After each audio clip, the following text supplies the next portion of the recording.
Very kindly giving us time to share with us what he's thinking at the moment and what he's seeing at the moment. So, Verne, over to you. Good. Hey, thank you so much.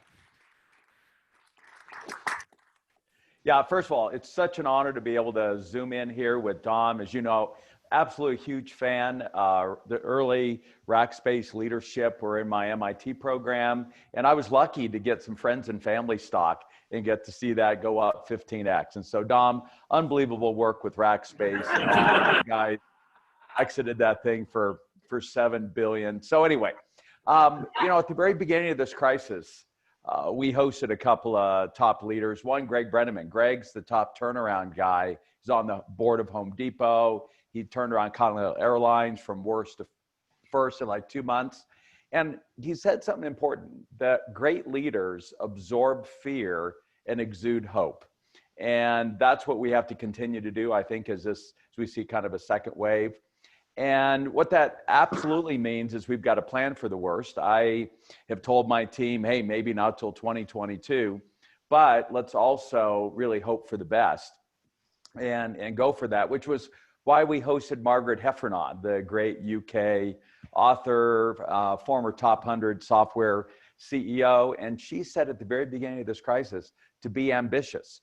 And so we've got one of the most ambitious SaaS offerings that we are out building out. 500,000 raised, then 5 million, then we'll do the 50 million. This is the time for us to really make these moves and create new space within our own industry, which I'm going to come back to. And it really is, I think, a mindset. Research is clear. If you see the glass is half full versus half empty, those who see it as half full, any way you want to measure success are.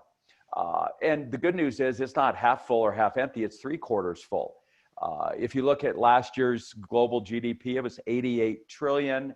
If the whole thing collapses by 25% globally, it still puts us at 66 trillion. And I want to give you a perspective. That 66 trillion is still twice what it was in the year 2000 at 33 trillion. So look, I think if you can't find $1 million or $1 billion out of that, it's really our mindset that we need to focus on. And so I don't know, some folks have had to scale up, others have had to scale down, but we know one thing, everyone has to continue to scale forward. So I want to share some ideas. We just hosted live an event at EO Orange County last week, and I then had a CEO boot camp here in Estes Park. So it's good that you're together live. We've been together live with teams as well. So first, a couple of what I might call hacks. First thing, let me just say to the CEOs who are in the room, how critical it is, whether it's in a crisis or ongoing, that you formally communicate every week to all of your employees, what you're thinking, what's happening, how you're doing on your priorities. Since I've known Michael Dell, his second year in business, every Friday he sends out an email to all of his employees worldwide, and he just gives them an update, what he's thinking, what are they working on, things they may have heard in the news. Greg Brenneman and turning around Continental Airlines, his was a voicemail message he sent out every Friday. Again, just updating the team. How are we doing on our on-time performance? What were some successes of certain teams? What he's thinking about as the president of Continental Airlines. Mark Zuckerberg has always had every Friday Q&A with Mark. And it's a live 1-hour event that any Facebook employee can Facebook in or be there live. By the way, they've recently moved that to 5 p.m. Thursday so that they can reach their global audience by Friday. Even the Google boys, up until they just stepped down, had what they called TGIF. Thank God it's Friday communication. And Dom, as you know, we do the same thing. John Ratliff, who heads up our global coaching organization, every Wednesday communicates out, what he's thinking, what he's saying. And then I send a note out to our coaching organization. They're really our team every Friday. I call it, where's Verne? What I'm doing, I let them know I'm going to be beaming in for Dom's event. So first, I hope all of you in this room as the top leader have some kind of a weekly communication. Number two, I was so excited to hear that Justin flew over. I'm a huge fan of his sales techniques and the lot. And as you guys know, sales has radically changed in the last few months. Not to take anything away from your sales organizations, but really the last dozen years, we've had wind to our back. And now it's really complex, even in what might be the simplest sale, in order to land that deal. So I want to share a second hack that has really, I think, helped the CEOs and their teams more than almost any idea. And that is how critical it is to drive all sales communication through synchronous communication, not asynchronous communication. Now, what does that mean? So a couple of Thursdays ago, we had a CEO from the PE firm K1. They send all of the CEOs to the camp that they invest in. They've now acquired about 100 companies, raised another $4 billion in the crisis. And they're all small to mid-sized companies like ours. And the CEO knew that there was this key reference client that they wanted to land. And they needed this in order to really power through the fall. And so, as you know what happens, you end up having the Zoom call, or if you're lucky, the face-to-face meeting. And essentially, the deal has been decided. Now they simply say, send over the paperwork, send over the contract, send over the proposal. And then how many times have you noticed that the other party, it just goes dark? They don't return your email, they won't return your phone call or Zoom call. Something happened where the deal went dark. And we know what happened, because in your informal conversations leading up to the proposal or the contract, you didn't describe and discuss every line item. And we as humans are geared to look for the worst. That's why we really advise, seriously, ignore the news. I put it out in my weekly insight last week. People who watch the news are depressed. And we're going to come back to what you've got to do instead. But anyway, people are geared to look for the worst. So they're going to pour through that proposal. They're going to pour through that contract. And they're going to get down to line item 41.27. And it's something that irritates them. And now that's why the thing's gone dark. So instead, as Victoria Medbeck recommends, you never, ever, ever, ever, ever email a proposal or contract over without a human being being attached to it. And what did that mean? He was at our CEO boot camp on a Thursday. His team was getting ready to email the proposal out, just kind of finalize the deal. We said, no. See, the only thing you should do is schedule a time to get him on the phone and walk him through the contract. And you email it like 1 minute before. So he said, all right, I'm going to do it. He got it set up for 8:30 Friday morning, 30 minutes before we were going to start. And we're all at breakfast and we want to like watch this thing live. And sure enough, he gets on the call. He's walking the person through all the line items in the proposal. And there was an issue that could have got the whole deal stuck that he was synchronously able to negotiate and deal with immediately. And so he gets off the call. He's like, whoa, that worked, probably saved the deal. We said, look, it's not done. Because what's going to happen next is sometime later today, Friday, over the weekend or Monday, this significant client is going to email you a question. And the absolute worst thing your salespeople could do is answer that question via email. The only thing you should email back is, how quick can we get on a call to discuss? And he said, sure enough, Verne, just as you described over the weekend, the client asked me this question. It seemed innocuous, but the only thing I emailed back is, how quick can we get on a call to discuss?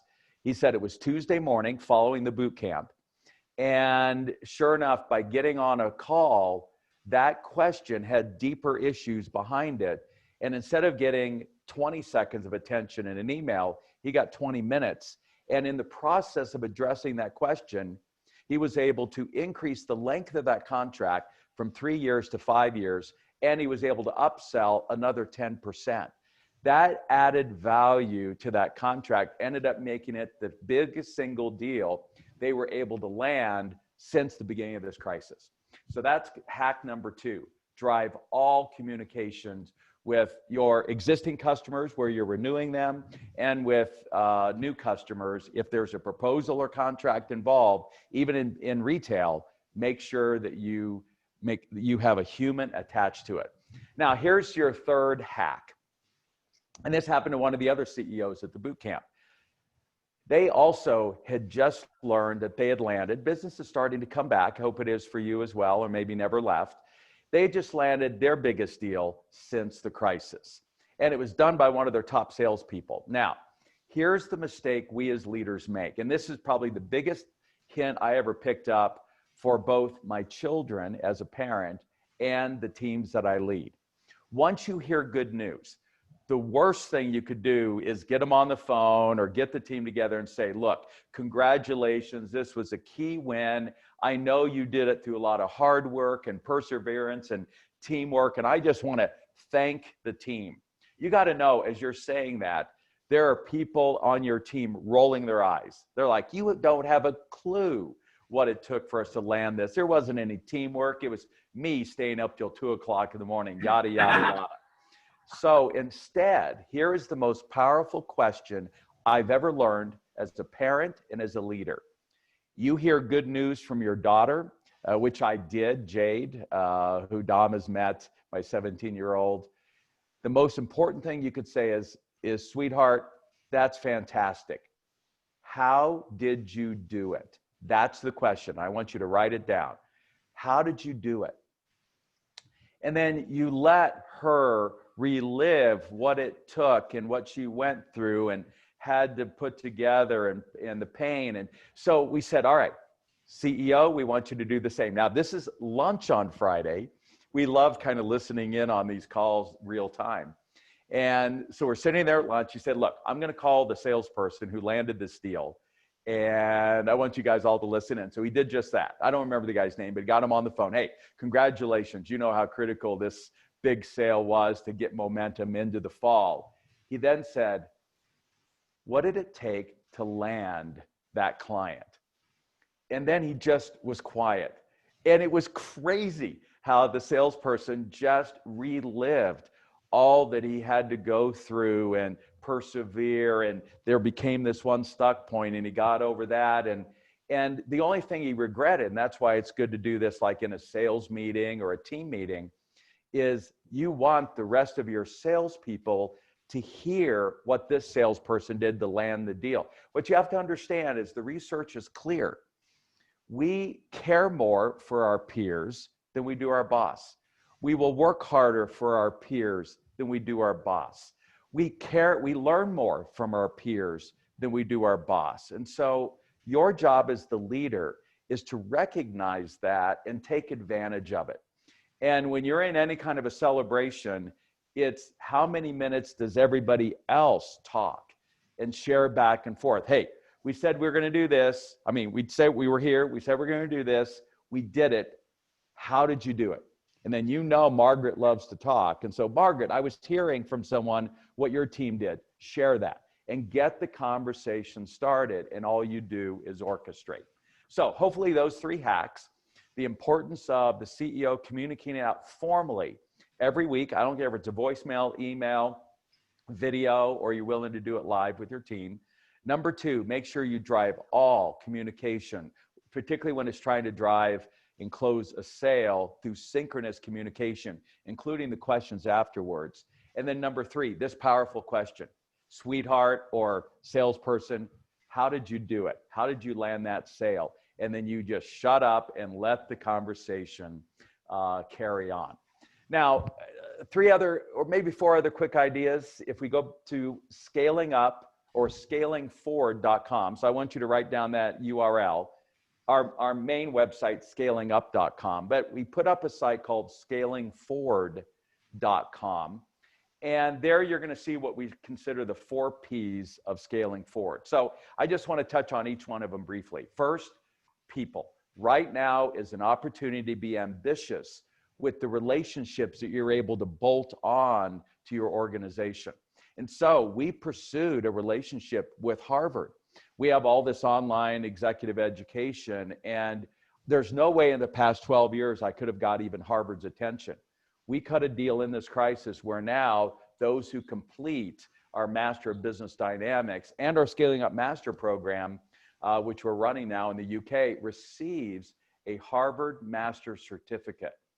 who are some of the key relationships, people, influencers that you should reach out right now, whose attention you probably can get, that you can bring into the fold of your organization. And right now is an unbelievable time to grab talent for you to be able to bolster your internal teams and those that you work with because of this pandemic. So first, really go after and up your game in the relationships that you're going to surround your business with.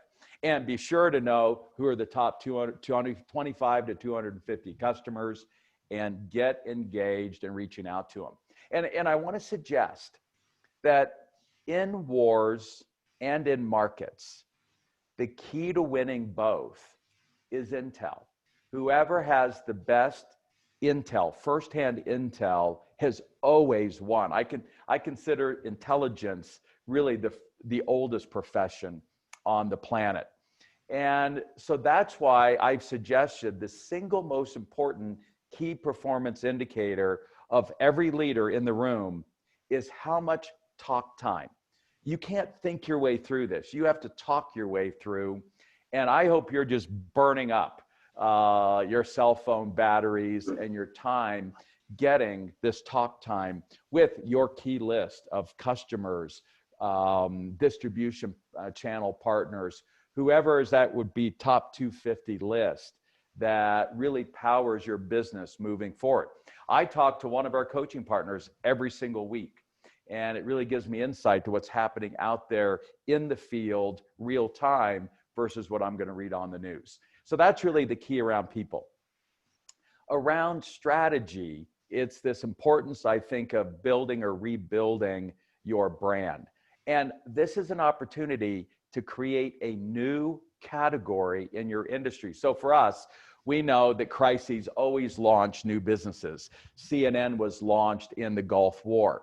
And we know, for instance, that this COVID mess has really put distance learning on the forefront.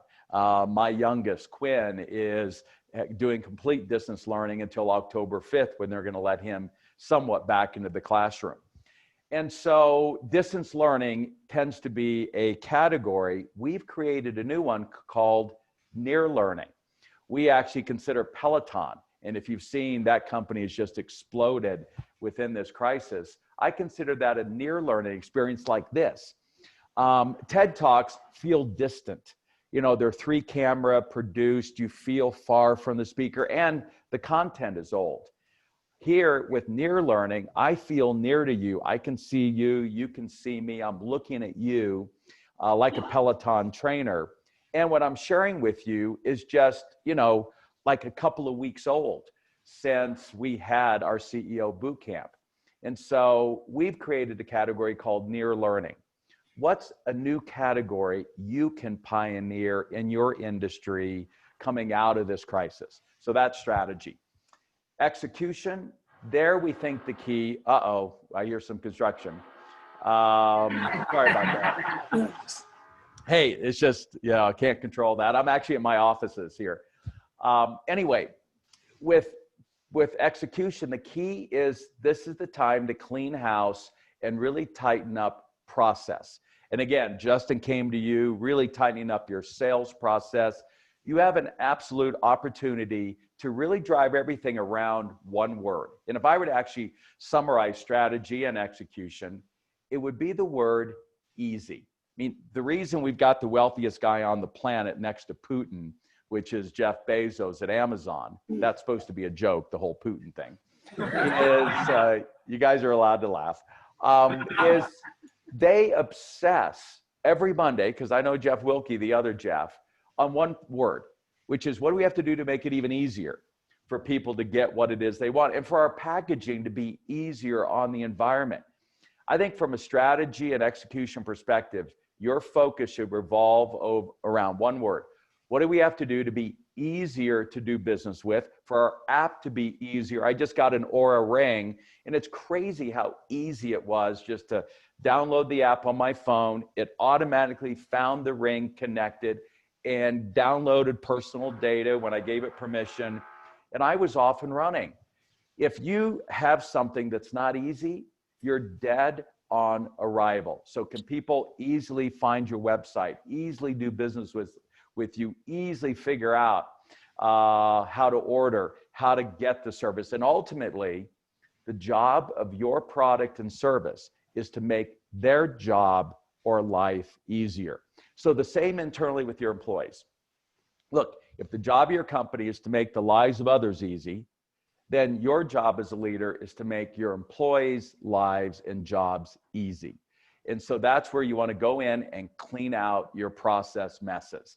We'll give you one hint there and then we'll wrap up. My partner, girlfriend, Deborah, is in the mortgage business. She's been crazily busy because of the unbelievably low rates. And what's interesting is her industry really involves having such specialization that 15 different people have to touch a particular mortgage file to get it to close. In this pandemic, she has decided, you know what? Everyone's so slammed, I'm going to learn the whole process myself. And now all of a sudden her workload has dropped dramatically. There's one moment where something needs to be uploaded that only takes 10 seconds. But this specialist would have it in a queue and it might take 6 hours for that 10-second thing to happen. In the meantime, Deborah's client has called or emailed her 3 times. She's probably had to address an hour worth of, delayed responses because this one 10-second thing had not been handled by the specialist who does just that. So I want you to think about special forces teams. Any one of those special forces can do any one of the other people's job. That's where we're going in the 21st century. Less people touching something moving forward. Last, when it comes to cash, the key there is price.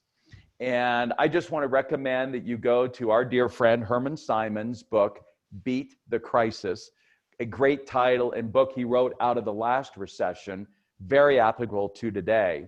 So I want you to get your Kindle app out because Kindle makes it easy. I want you to look up the book, Beat the Crisis, right here on your device. I'll go to my Kindle app. And then I want you to read chapter 6. Chapter 6 outlines 7 pricing strategies that you should be using here right now, as opposed to just dropping price as a way to really power through, because price will do more in order to drive both profitability, revenue, and cash than any other single piece of advice.